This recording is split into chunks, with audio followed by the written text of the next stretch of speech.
Há uma crise de credibilidade dos partidos políticos ou dos políticos? Como é que você vê esse momento político, esse cenário?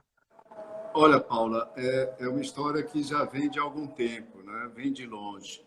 Só resgatando, recuperando. Nós, depois da Segunda Guerra Mundial, nós tivemos uma chamada fase de ouro da democracia representativa, tá certo? Após a Segunda Guerra, com a reconstrução da Europa, a consolidação da economia, tudo no mundo ocidental, isso levou a um período áureo da democracia, onde crescia a renda média das famílias, o estado de bem-estar, sobretudo na Europa, se desenvolvia, ou seja, havia conquistas sociais, havia definição de de sustentação das condições de vida das camadas pobres, ou seja, das camadas trabalhadoras da população. Tudo isso foi sendo interrompido ao final dos anos 70, anos 80, depois com o final da Guerra Fria também. E isso foi um processo que se estende. Basicamente, nós vamos ter outro marco, que é a crise econômica e financeira mundial, com a crise de 2008. O que é o que ocorre, então? Mas isso antecede 2008, isso avança a partir dos anos 80, do final dos anos 80 do século passado. Você tem o declínio da renda média das famílias, e sobretudo da classe média, especialmente. Você tem a interrupção do processo de redução das desigualdades, que tinha esse processo de redução de desigualdade, tinha avançado linearmente durante quase 3 décadas. Você tem o endividamento das famílias e o endividamento de políticas fiscais ultra restritivas, terminaram, digamos assim, restringindo o escopo, o alcance das políticas sociais. Ou seja, com essa sociedade transformada do ponto de vista socioeconômico, e somando-se a isso o advento de novas tecnologias, jogar um papel fundamental nisso, você tem o desprestígio, você tem o enfraquecimento dos laços da sociedade com suas agências de representação, fundamentalmente os partidos, mas também os sindicatos, também as associações profissionais, entre outras entidades. Com esse enfraquecimento de partidos, vem debilitamento também das casas parlamentares, dos congressos, né, do Congresso praticamente em todos os países. E isso vai produzindo um hiato que é cada vez maior, até se transformar no verdadeiro precipício, distanciando eleitores de representantes políticos dos cidadãos. E é isso que nós denominamos, de uma forma geral, crise de representação. É um processo, como eu disse, que vem de longe e que no Brasil, Paula, tem um acento especial, qual seja o fato de que, por conta de um sistema eleitoral obsoleto, que nós já arrastamos na nossa institucionalidade há muito tempo, que é a forma de extração dos governantes, substituindo os parlamentares, ou seja, dos representantes nas câmaras municipais, nas assembleias federal, que é o sistema proporcional aberta. Por conta disso, nós temos a maior fragmentação da representação política do mundo. O Brasil é recordista nisso, e isso é um recorde que é de fato, uma infelicidade, porque prejudica a qualidade do nosso sistema político e acentua a crise de representação que você abordou no início da sua questão, Paula. É uma credibilidade que quem tem que retomar é o mesmo sistema político e junto ao cidadão, né, Lavaredo?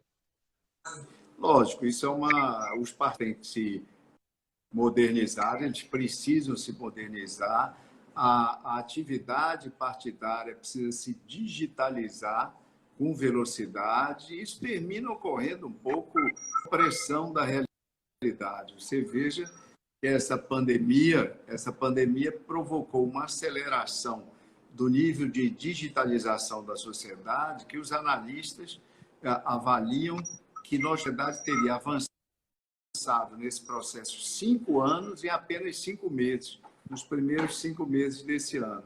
Então, os partidos têm que avançar nessa direção também. Você veja que, forçado pelas circunstâncias, nós já vamos ter, porque foi liberado pelo Tribunal Superior Eleitoral, comissões partidárias virtuais. Nós já temos o Congresso, as 2 casas do Congresso, várias Assembleias Legislativas no país também, várias câmaras municipais, com funcionamento virtual, né, e com sessões frequentes. A produtividade da Câmara Federal e do Senado talvez tenha até avançado, talvez tenha até melhorado a partir da utilização das plataformas online para as votações, para a adoção do seu processo legislativo. Então, os partidos têm que avançar nessa direção, as campanhas eleitorais vão ter que avançar também no seu nível de digitalização.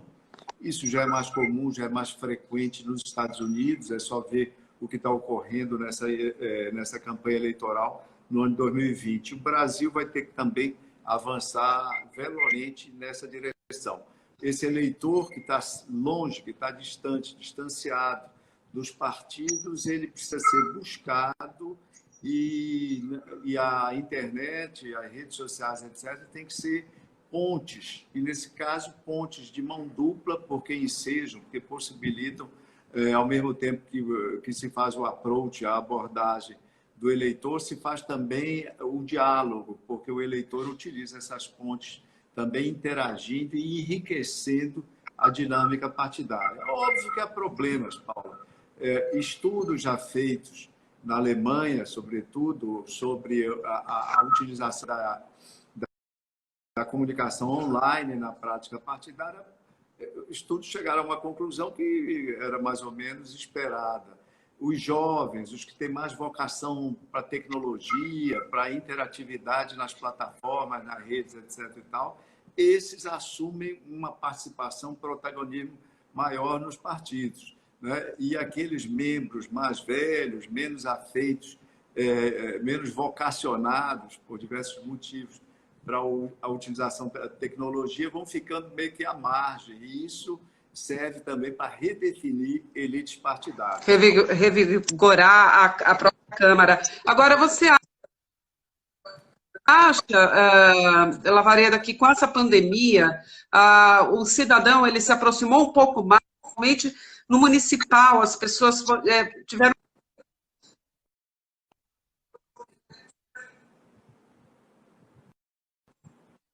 dentro das prefeituras. Você acha que isso aproximou o cidadão um pouco mais do político, ou ao contrário, ele vai na comunicação de um com o outro? Olha, há vários efeitos, Paulo. Imagina que essa pandemia tenha tido e vai ter sobre as pessoas, sobre os indivíduos, não é? E sobre a sociedade como um todo. Mas todo esse impacto que é projetado, especialistas, pelos analistas, e até o terreno dos filósofos, há muita especulação também sobre o que essa pandemia irá provocar de mudanças, e mudanças importantes no mundo. Mas o que nós vemos nas tendências identificadas como eventuais comportamentos para além, para o pós-pandemia, na verdade não há nada de absolutamente novo, ou seja, a pandemia, o efeito da pandemia não vai ser o de criação de novos comportamentos ou novos hábitos, mas vai ser o de apressando a generalização de comportamentos e do que começava a se tornar um hábito crescente para contingentes cada vez maiores de pessoas. Então, por exemplo, o trabalho home office é uma coisa que já havia, então isso vai ser dinamizado, já está sendo, e uma parte importante disso vai existir, vai perdurar pós-pandemia. Quando eu digo isso, é que as relações entre indivíduos e partidos, elas não vão se alterar radicalmente por conta da pandemia. O que vai impactar aí é que, rapidamente, partidos e os candidatos vão ter que lançar mão da comunicação online, vão ter que lançar mão muito mais do que faziam anteriormente das redes sociais, e nesse processo é possível, é uma hipótese razoável, que consigam, conquanto fisicamente distantes, consigam os partidos talvez se aproximar mais desses indivíduos, desses cidadãos que haviam, em grande medida, desistido deles. Agora, 3/4 da população brasileira que tem acesso às redes sociais. Tem 1/4 aí que fica à margem das redes sociais, que é 200 milhões de habitantes, é uma parcela bem grande, né, poderíamos dizer. Agora, mesmo assim, você acha que as redes sociais podem ser consideradas hoje como responsáveis pela representação, pela crise de representação política entre os poderes? E há uma chance de buscar uma convivência cívica, civilizada entre as redes e o governo? Olha, Paula, as redes não provocam a crise de representação, tá certo? A utilização das redes sociais, como você cita, 3/4 dos brasileiros hoje estão na rede.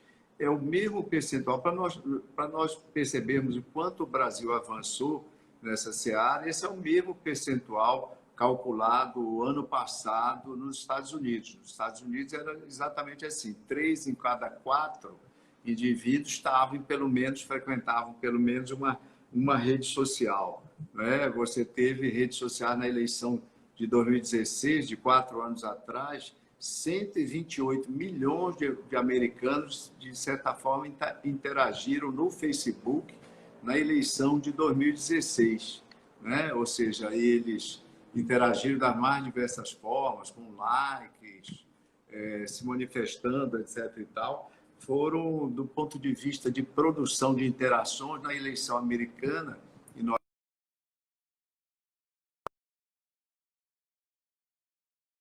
no Facebook no ano de 2016. Isso é uma coisa impressionante. Mas a rede social não provoca a apresentação. Ele é responsável, e isso já está razoavelmente identificado através de muitas pesquisas realizadas em diversos centros universitários no Brasil e no mundo. Elas provocam uma outra coisa. Elas acirram, elas desenvolvem a polarização da sociedade, o distanciamento de preferências, o distanciamento de opiniões cada vez maior na sociedade. Porque, como o próprio Zuckerberg, anos atrás, isso foi captado numa das falas dele, que depois ele provavelmente terá esquecido, né? Ele esqueceu. Ele disse que a rede social dele, né, era muito beneficiada por uma característica do cérebro humano, que é valorizar a divisão, ou seja, valorizar o contraste. Então, como os algoritmos das redes deles, sobretudo, nós estamos falando de Facebook, mas também o Facebook, sobretudo, como ele fornece aos indivíduos da rede, fornece aos usuários cada vez mais informações, tá certo? Semelhantes ou assemelhadas, ou que vão na mesma direção do pensamento desses indivíduos, e como a cada vez isso termina conduzindo a que esses indivíduos sejam alvo, ou seja, recebam informações e posições cada vez mais radicalizadas, até em relação às suas próprias posições. As redes sociais produzem esse movimento que é cada vez mais um movimento centrífugo, ou seja, as pessoas vão ficando cada vez mais apartadas numa e noutra direção. E isso é, obviamente, alguma coisa danosa para a convivência democrática. O Pew Research Center já identificou em pesquisas, mundo afora, mas a primeira pesquisa importante deles foi nos Estados Unidos, que os líderes políticos mais radicais, eles sempre têm mais seguidores. Ou seja, as redes sociais são o paraíso do radicalismo, mas eu chamo a atenção para o fato de que elas não apenas desfrutam o radicalismo, elas também ensejam, elas em grande medida, como está bastante evidenciado, elas produzem o radicalismo. Redes sociais são fundamentais para campanhas eleitorais, Paulo. A campanha que é a mais icônica disso lá atrás é a campanha do Barack Obama. O Barack Obama, naquela época, conseguia ter 3 milhões de fãs no Facebook. Era 4 vezes mais do que seu oponente, ou seja, foi um case, etc. e tal. Agora, é bom lembrar também que não deve haver uma mitificação do papel das redes sociais. Às vezes, alguns analistas, eles apontam e associam, ou seja, por exemplo, no Brasil, o Jair Bolsonaro, o presidente Jair Bolsonaro, teria sido vitorioso porque utilizou as redes sociais. Então, a vitória de Jair Bolsonaro teria sido, por exemplo, em 2018, a vitória das redes sociais. Não é verdade, não é verdade. Você teve uma eleição muito peculiar, que é uma eleição que, tecnicamente, em termos de estudos eleitorais, é chamada de uma eleição crítica, ou seja, uma eleição que ocorre no momento que há uma grande crise econômica, que há uma polarização ideológica da sociedade, que há candidaturas fortes de terceira via.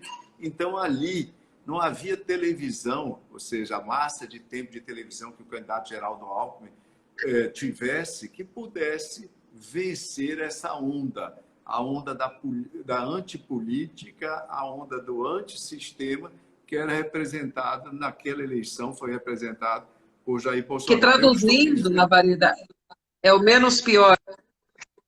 Que se o Bolsonaro, invertendo, se o Bolsonaro tivesse todo o tempo de televisão do Geraldo Alckmin, e o Geraldo Alckmin tivesse toda a presença nas redes sociais do Jair Bolsonaro, o resultado teria sido o mesmo. Teria sido talvez um pouco mais amplo, porque o peso da televisão continua a ser maior. Você vê, como curiosidade, eu separei aqui para te contar, recentemente nós tivemos a famosa reunião de 22 de abril, a reunião do Ministério do presidente Bolsonaro, 22 de abril.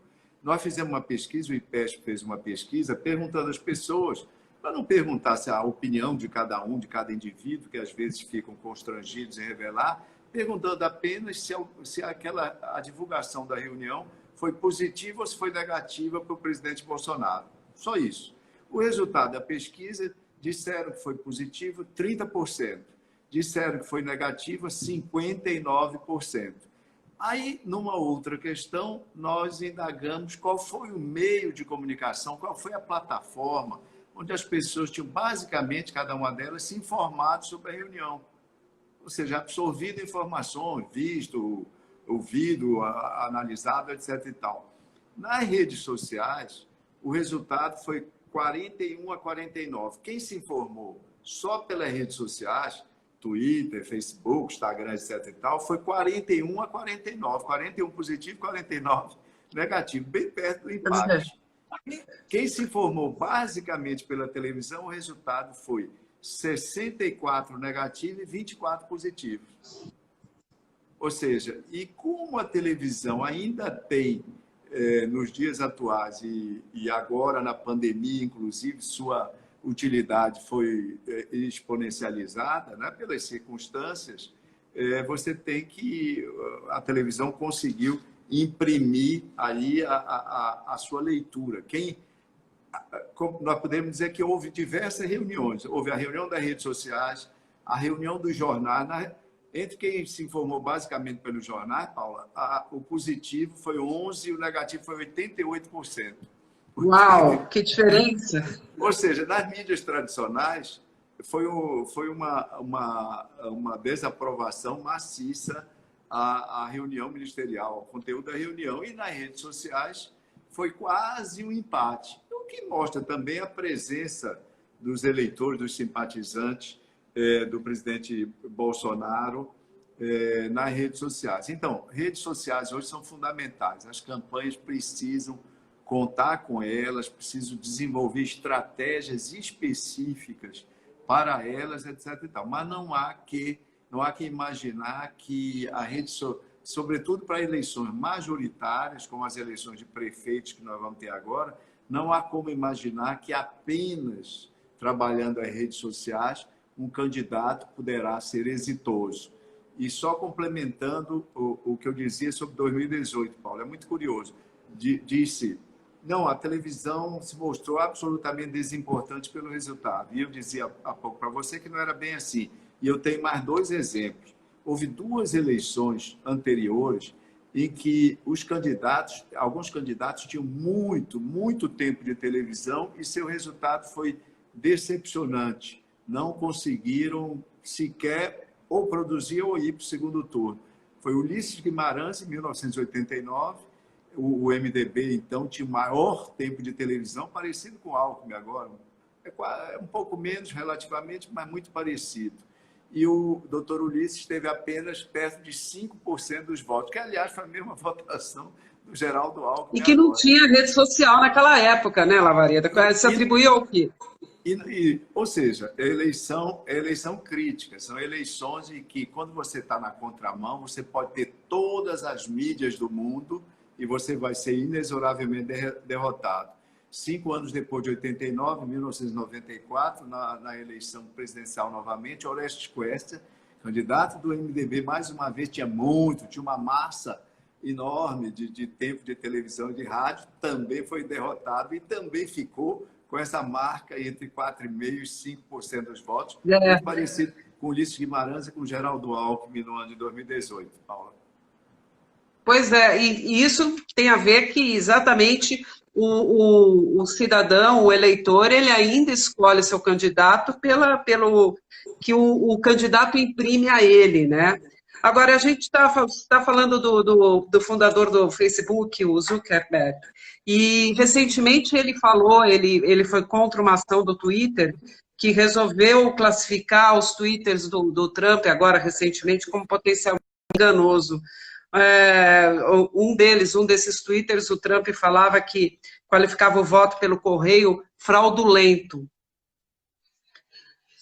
Qual sua leitura a respeito disso? O Zuckerberg diz que as redes sociais não devem se engajar em checagem de fatos e ainda mais em conteúdos políticos, Lavareda. Lavareda?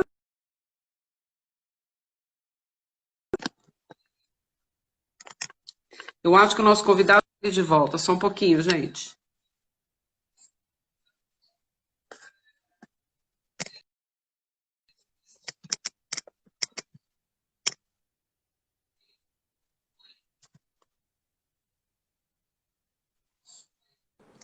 Voltamos? Lavareda? Voltamos. Pronto, voltei. As redes. Você conseguiu?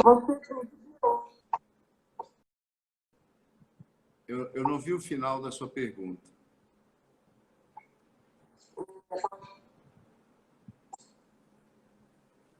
Eu não vi o final. Oi? Eu não vi o final da sua pergunta.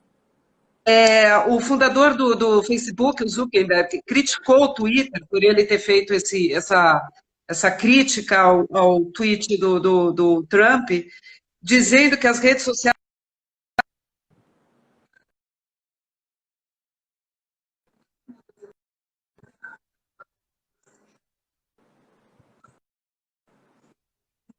dizer o que elas acham, ou você acha que elas não podem se meter num conteúdo político, principalmente? Olha, nós começamos a falar um pouco atrás sobre a importância das redes sociais. É muito necessário que a sociedade faça uma reflexão a respeito dos problemas também que as redes sociais trazem, né? Inclusive na dimensão política, na dimensão da política. Veja o seguinte, o NewsGuard, um site norte-americano, fez um levantamento no mês de março desse ano e encontrou que havia uma publicista de 30 sites com informações deturpadas sobre sobre a Covid-19, em março. Um mês depois, eles repetiram o levantamento e encontraram já 200 sites com informações deturpadas, distorcidas sobre a Covid-19 nos seus vários aspectos, desde a origem da doença, desde a forma de administração melhor, sobre medicamentos, etc, etc. Então, as redes sociais, elas são alvo também de fraude. Você tem, todos nós que na internet há fraude com relação a crédito. Por exemplo, agora no Brasil, a fraude bancária, a fraude de operações bancárias aumentou 40%. A fraude na prestação de serviços, a fraude nos processos de venda, de transação de bens. E a fraude também no que concerne ao fornecimento, à disseminação de informações. Então, você tem fraude com relação a aspectos sanitários, fraude de informações com relação a aspectos econômicos e fraude também no terreno da política. E, além da fraude, você tem outros crimes.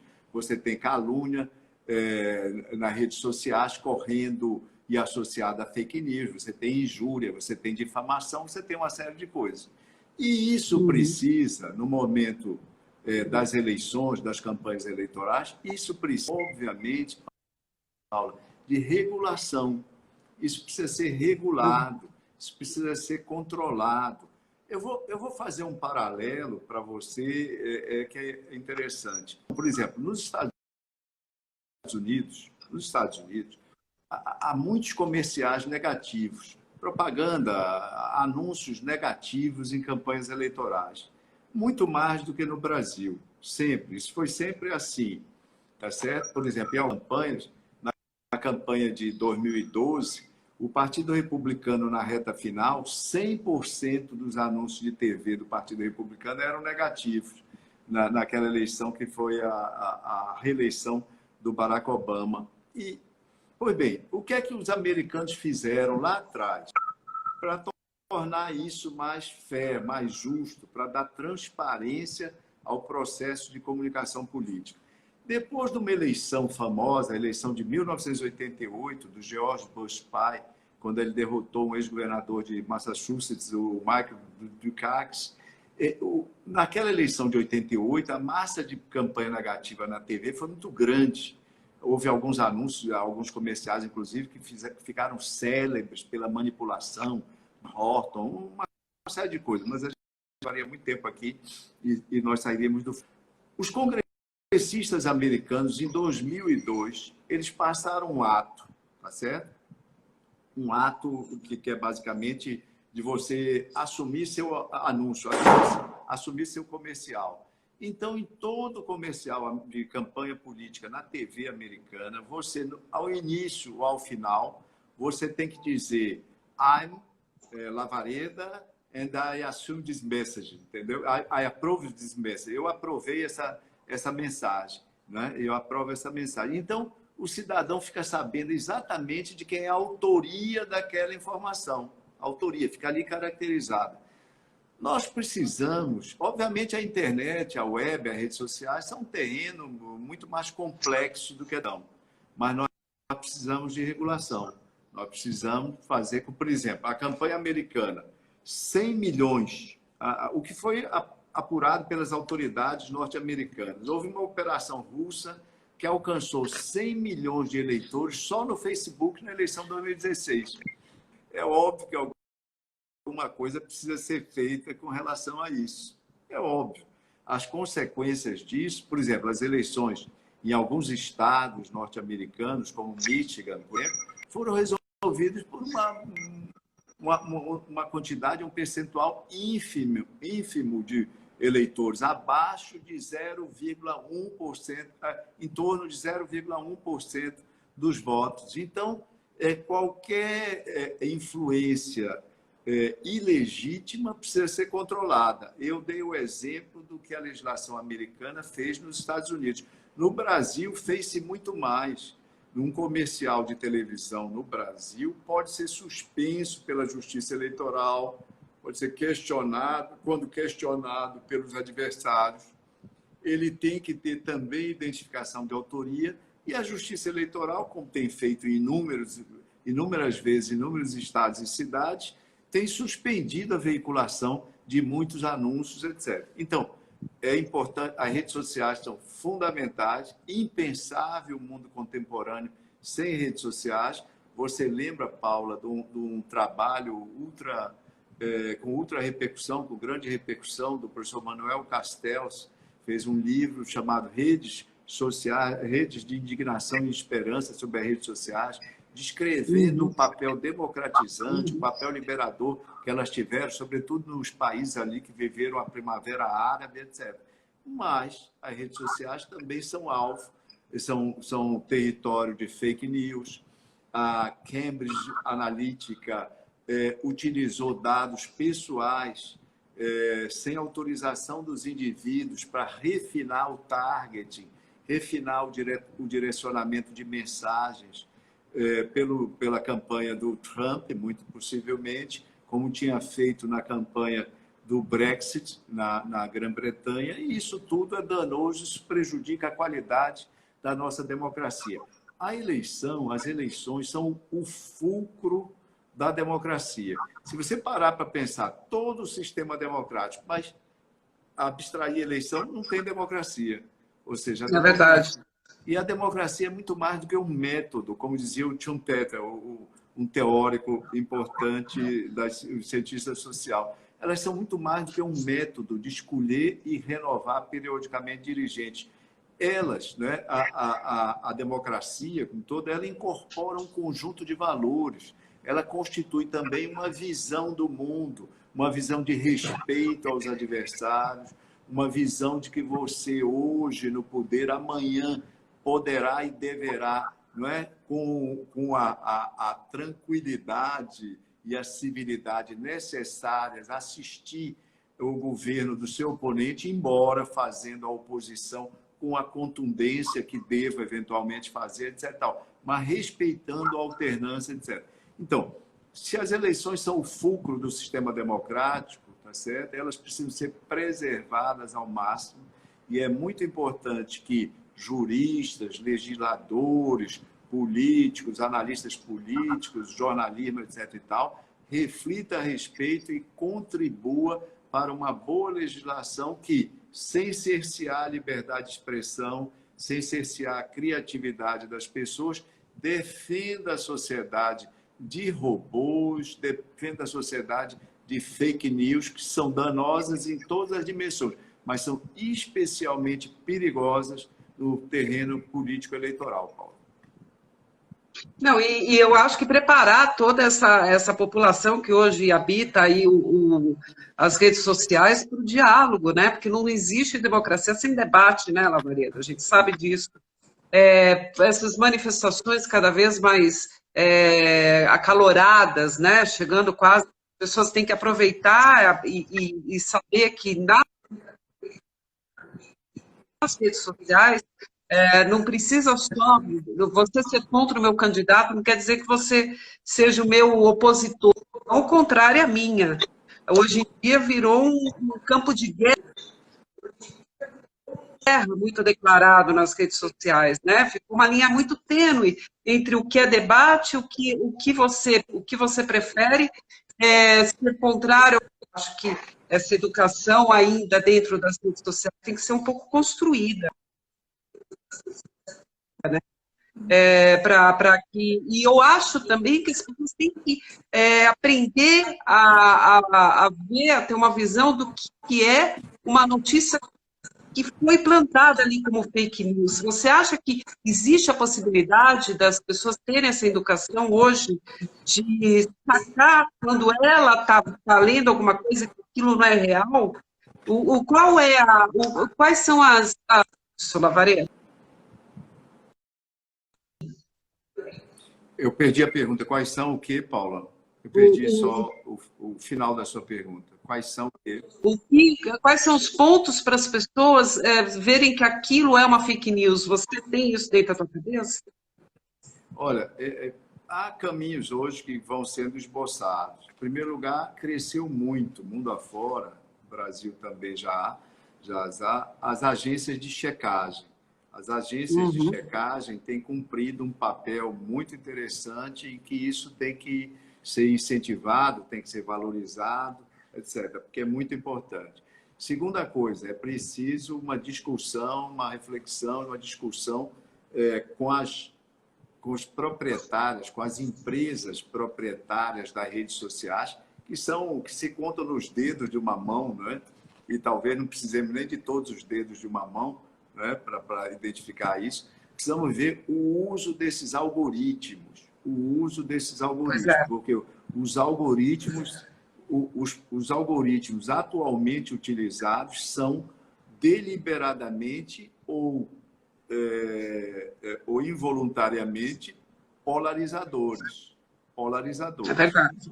E uma sociedade polarizada, também há estudos a respeito, que boa parte dos indivíduos, mesmo com níveis de instrução, níveis elevados de instrução e de compreensão das questões e de sofisticação intelectual, essas pessoas não cedem a evidências que desmintam as suas convicções básicas, Paula.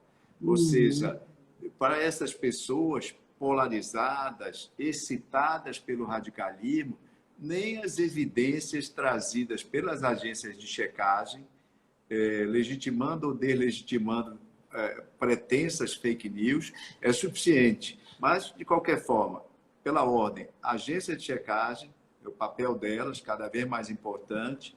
Segundo lugar, uma discussão, uma reflexão, um estudo e uma legislação, se for o caso, se não houver autorregulamentação dos algoritmos utilizados atualmente pelas redes sociais, esses algoritmos polarizadores, que eu estou chamando a atenção.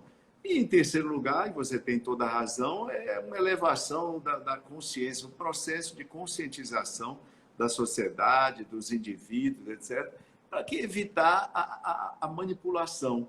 Ou seja, as pessoas, em geral, não gostam de se sentir manipuladas, tá certo? Não gostam de se sentir manipuladas, mas elas não têm muita consciência de como se acham, terminam, né, utilizando aquela tal vocação cerebral para a divisão e terminam sendo manipuladas pelas redes sociais. E as redes sociais, então, Paulo, elas terminam retribalizando o mundo. Ou seja, o mundo que se globalizou em grande medida, etc. e tal, se vê retribalizado nos países, nos estados, nos municípios, com construção, além das identidades, das circunstâncias, as demográficas, das circunstâncias de nascimento, de vida, ou seja, você tem identidade de grupo étnico, você tem identidade de gênero, você tem identidade ocupacional, etc. Você tem as tribos que são construídas, assim como times de futebol, por exemplo, e você tem tribos políticas produzidas mais através desse processo de polarização, que esse é nefasto. A construção da identidade política é importante, é fundamental para a democracia. Aliás, é um dos problemas do Brasil. A nossa crise de representação aqui é mais aguçada, porque em relação a países desenvolvidos e até outros países em fase de desenvolvimento como o nosso, o quantitativo de identificação partidária, de preferência partidária, é muito reduzido no Brasil, por conta daquela fragmentação exagerada, recordista mundial. Mas sim, mas é diferente de você ter identidade partidária e de você ser um radical que não consegue estabelecer diálogos com os opositores. Ou seja, na política, os opositores não podem e não devem ser tratados jamais como inimigos. Como inimigos. Isso é necia. E essa retribalização do mundo, que de certa forma é alimentada pelas redes, esse é um problema que elas nos trazem. Elas trouxeram maravilha. Já houve quem dissesse, disse muito bem, que o maior ganho da internet, que a internet trouxe para os indivíduos e para a sociedade, que ela possibilitou que cada um de nós, cada indivíduo, fosse um editor. Ou seja, nós pudéssemos, cada um de nós pode editar as suas notícias, comunicá-las ao mundo, ou à porção de pessoas que eventualmente têm acesso pela internet, etc. e tal. Mas essa mesma pessoa complementou. Mas a pior coisa que a internet nos trouxe foi exatamente isso, que cada indivíduo possa ser um editor, porque nem todos estão preparados para tanto. Mais ou menos na linha do Exato. que o Humberto Eco comentava, né, antes de 2 ou 3 anos antes de morrer, dizendo que a internet era uma beleza, mas ela tinha empoderado também uma legião de imbecis, Paulo. Indecis. Nós temos pouquíssimos minutos antes que a gente tenha que sair daqui, porque senão vão derrubar a gente, Lavareda. Eu tenho uma pergunta da Kátia Kubel, que é diretora do Engenho Comunicação em Brasília, especializada em redes sociais e marketing digital.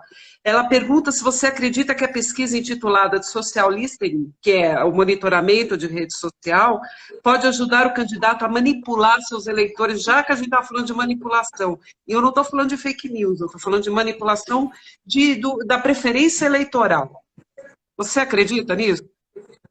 Olha, essa questão da manipulação através de pesquisas, etc., as pesquisas podem ser utilizadas por mais variados fins.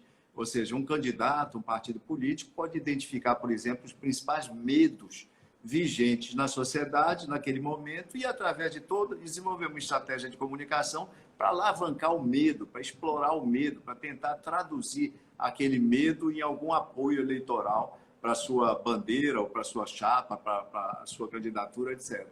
Também as métricas das redes sociais podem ser utilizadas para alimentar estratégias negativas, estratégias que vão eventualmente até numa mesma direção do que eu citava há pouco. Excitar emoções negativas, deprimir emoções positivas nos adversários, deprimir com fake news. Lembrar, por exemplo, que a campanha da Hillary Clinton, em 2016, ela teve 5.200.000 votos a menos do que o candidato democrata na eleição anterior havia tido, por conta, em parte, pela disseminação de fake news e de propaganda negativa a respeito nela, desestimulando o comparecimento dos seus eleitores.